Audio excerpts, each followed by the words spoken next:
Hello friends, welcome to the Galapagos Islands. The trip that's starting today is a trip of a lifetime.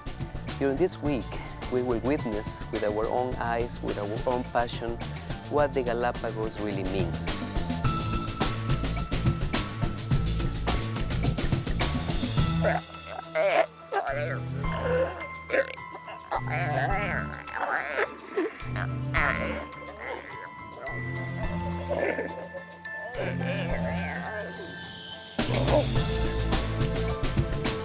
I've been here so many years, I'm still amazed by the facts that animals are so close to us. If there is something that you will remember after being in the Galapagos is this, that intimate contact you can have with wildlife.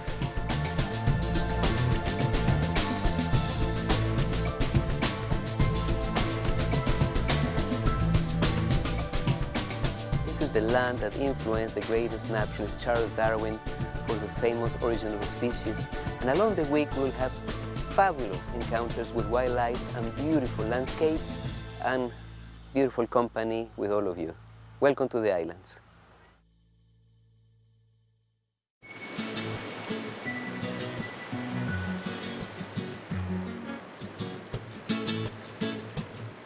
Welcome to the Galapagos Islands. We are now in this group of marvelous islands, approximately 600 miles off Ecuador.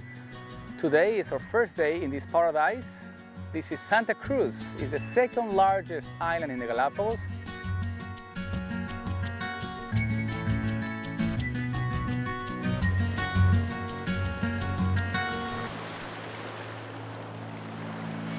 We are exploring a coastal ecosystem. We have found various habitats for the different endemic species of the islands. Now, Galapagos are oceanic islands. Probably the oldest Galapagos islands are between 4 to 5 million years. So the species that live here have had a lot of time to change.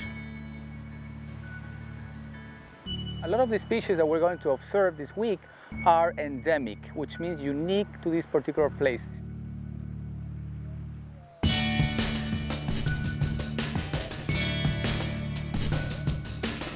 We also visited a brackish water lagoon where we found a solitary flamingo. So Galapagos is a place where magic things can happen. You get to see species coexisting together. Flamingos love to feed on small crustaceans that live in these lagoons. And apparently there's lots of food for flamingos here. They are already residents, and apparently this particular kind of flamingo, which is a greater flamingo, has already adapted to become an endemic subspecies to the islands.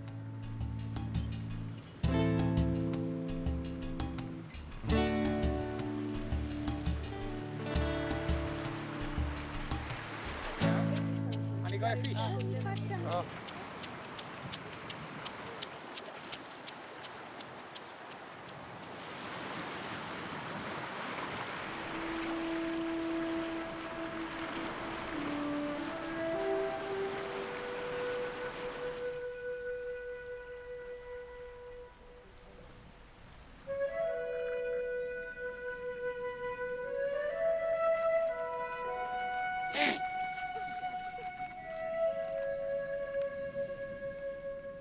My name is Christian. I'm going to be your guide today, and we are in a beautiful, beautiful island. You know, this is a very tiny island, but very fragile ecosystem. And now we are on North Seymour, which is this flat, small island where we are today.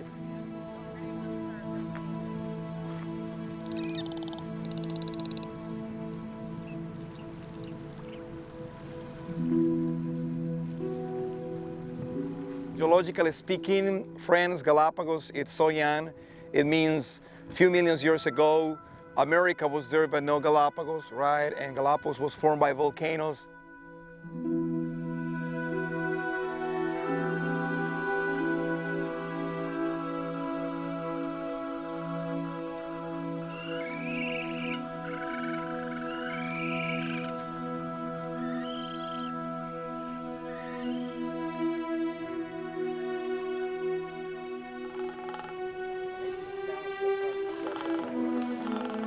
Look at that. making sounds to attract the female. Oh, look at this guy. Go, go, my friend, you will get it.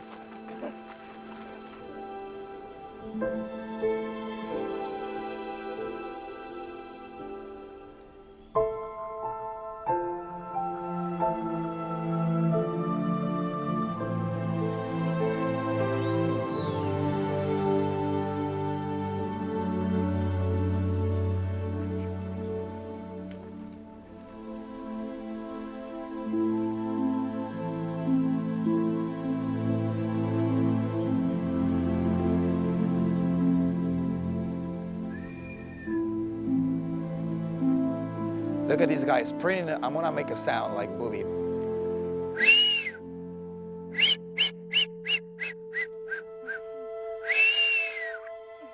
Even the baby reacts.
Now you have come in the perfect time in Galapagos. Now, October, November, December is when all the babies are born. All the females deliver the babies.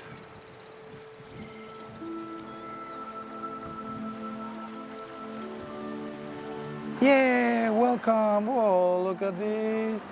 Oh, they say, hey, welcome to the club. It's very curious. I say, wait for me, I cannot walk yet pretty well.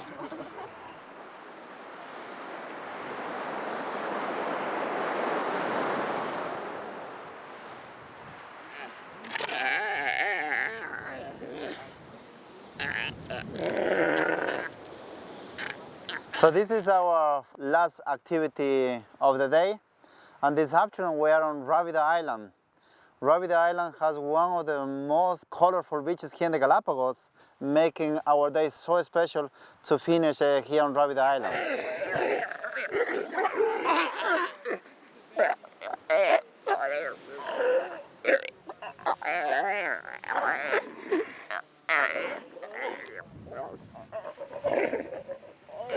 Galapagos sea lions are endemic to this archipelago, and they love these sandy beaches because it's a perfect resting spot.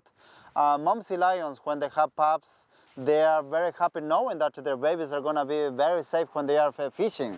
And this afternoon we have the privilege to walk along this beach with a lot of mom sea lions nursing, protecting their babies, so making this beach a very special resting spot for these endemic marine mammals in the Galapagos. You can go back to your spot.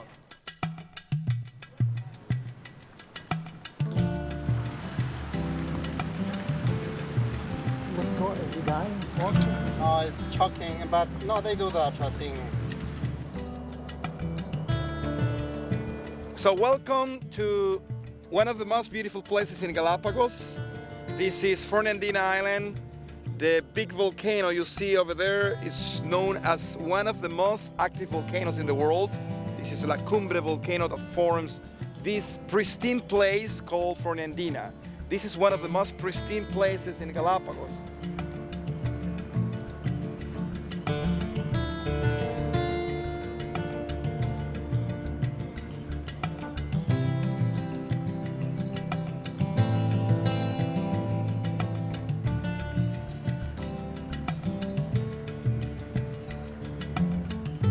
Today we are surrounded by tons of marine iguanas here on Fernandina Island.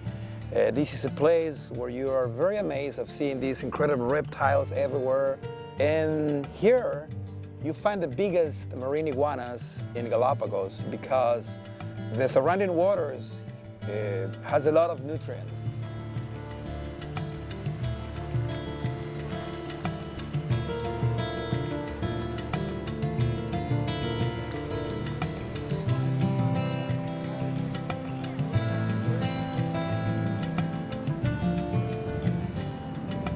A few years ago, I went to the mainland of Ecuador and I saw my first flying cormorant. My whole life here in Galapagos, what I used to see every day is flyless cormorant. So it's incredible. When we say flyless cormorant, yeah, indeed, we have here flyless cormorants. They have lost their ability here in Galapagos to fly. We say they are the best example of adaptation here in Galapagos. I'm grateful that you guys are maintaining nature. I know for me it has changed me. I want to come back home and do the best I can to save our environment in California for the generation to come.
Okay, we are on Isabela Island. Isabela is the biggest island of Galapagos. We are at the foot of one of the most interesting places in Galapagos. This is Ecuador volcano, like the name of my country.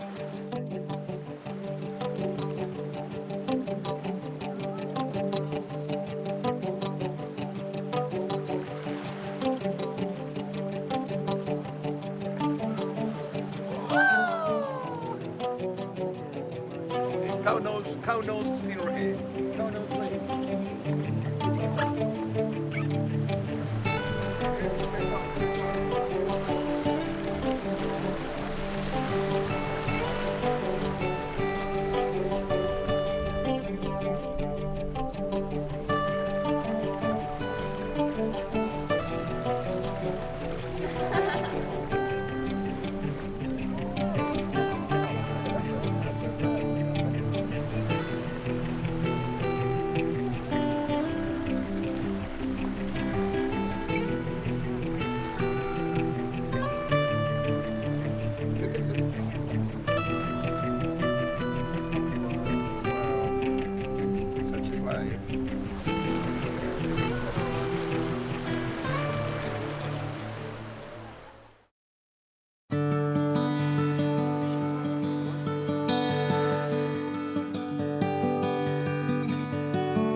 Today, we're visiting one of the most interesting places in Galapagos at the geological level and also at the ecological level. We're visiting Urbina Bay, located in the island of Isabela.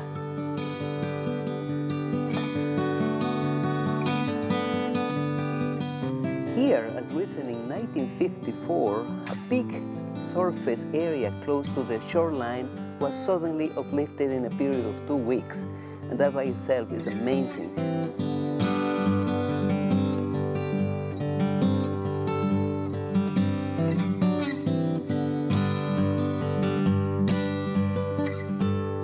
In addition to the wonderful landscapes and the great animal sightings, this place is extraordinary for flowers, for plants as well, endemic plants. Along the way, we have seen the Galapagos cotton, we have seen the yellow cordia, we have seen many of the endemic plants found in this place.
Today we are on Espumilla Beach. This is Santiago Island.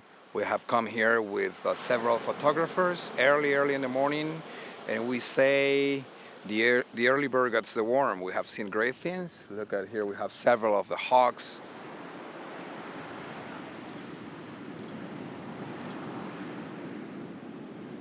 We encourage our visitors just to tell a story when they take a picture, to include themselves, you know, and they have learned that this week, and they are taking home great photos. They can share these pictures with their friends and can show it to them all the beauty of Galapagos. So to tell a story through your pictures, it's very important. This is how you start to think about the moment you're gonna shoot. And I think this is a very important part of this trip, you know, to tell a story, all these beautiful moments we have had here in the islands. So all the nature is just amazing here in Galapagos. In my opinion, these islands are one of the best places for photography. The animals are so close, they cooperate pretty well. So what else you can ask? This is a perfect day for photography.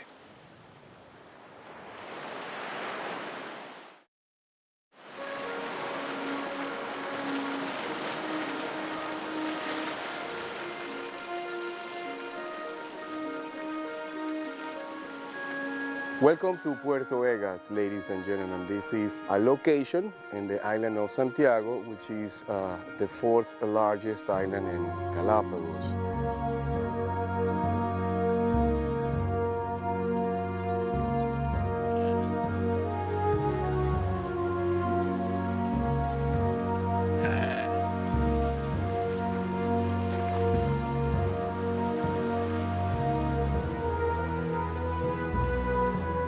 This is where the walk begins, and I want you to pay attention to this walk because Puerto Egas is no doubt to me one of the best walks you do have in what we call the tidal areas.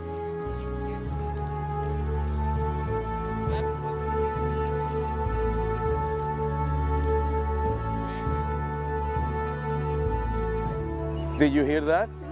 Well, this is one more reason why Puerto Egas is so fun to do, because besides sea lions and plentiful marine iguanas you have in your surroundings, you've got a large number of migratory birds and also shorebirds that will make your walk highly enjoyable.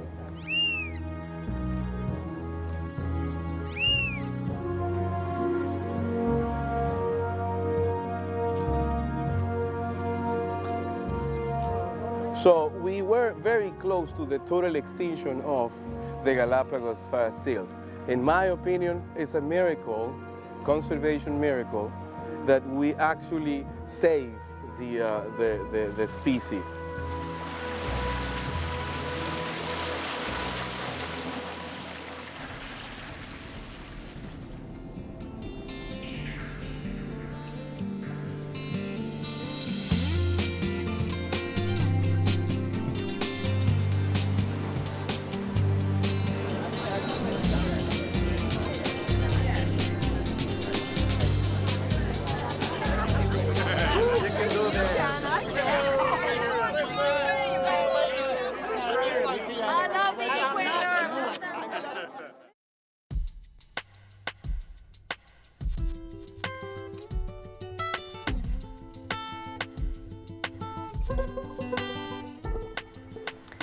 The Charles Darwin Research Station is a branch of the Charles Darwin Foundation. They have been established on the island since the late 50s. Their mission is to preserve and to conserve the Galapagos Islands.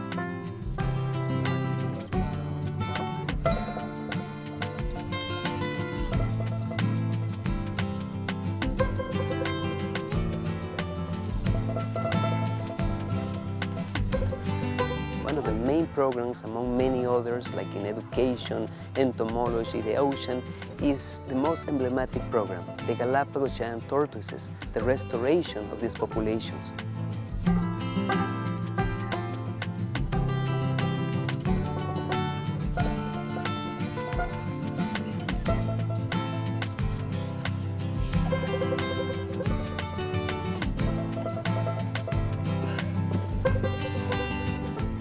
Unfortunately, in the recent past, many of these animals were taken out for food. For more than 2 years, these animals were stored on the ships because they can survive for a long time. That caused that many of these populations even disappear or have declined drastically. The mission is try to incubate and to send them everywhere in the Galapagos. The Darwin Station is an amazing institution. There's a lot of work behind the scenes, and today we have seen that.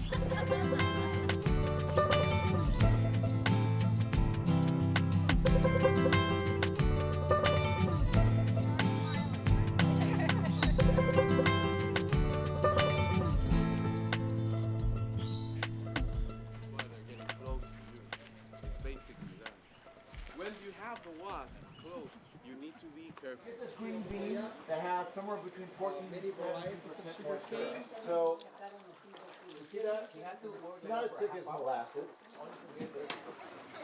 This is Don Adrian. He is the owner of the farm, and he has been here since the early 1960s with his family.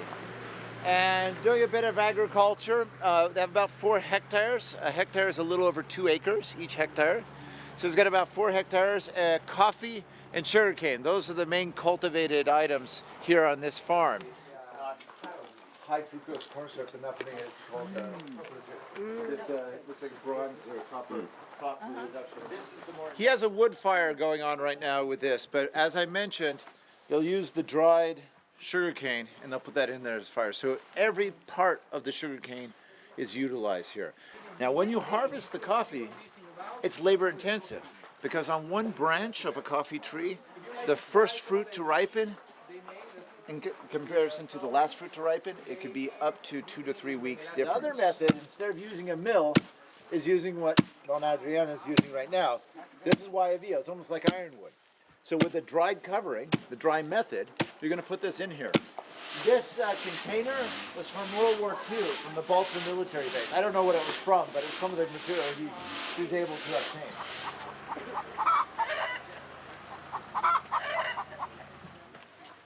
Yo voy a explicar todo si quiere. Ya yo soy experto ya. Strong stuff. The last part comes last. And its flavor. You can have both. I'll tell you what, we'll try this and see if I can drive.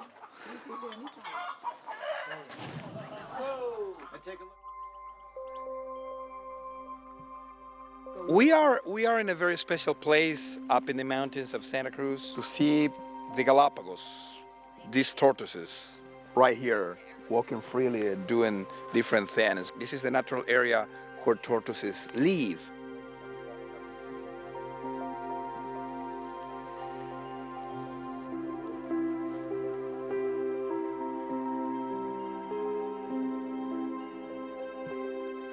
So many other people came here to this lost paradise, such as pirates, buccaneers, explorers, and they brought with them a lot of problems to the Galapagos. Apart from that, these people, they use giant tortoises as a food source. So the numbers here in the Galapagos was diminished almost to the brink of extinction.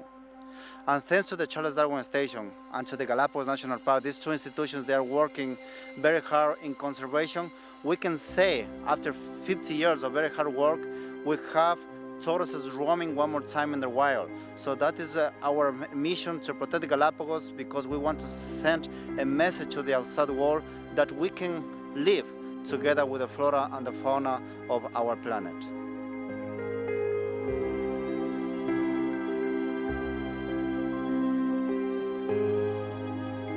I'm most impressed with what an amazing job the world really and the Ecuadorians have done to preserve this space and make it possible for people like me from Virginia to come down and enjoy this. I'm really impressed with the preservation efforts that have taken place, along with looking for ways that people can live here as well.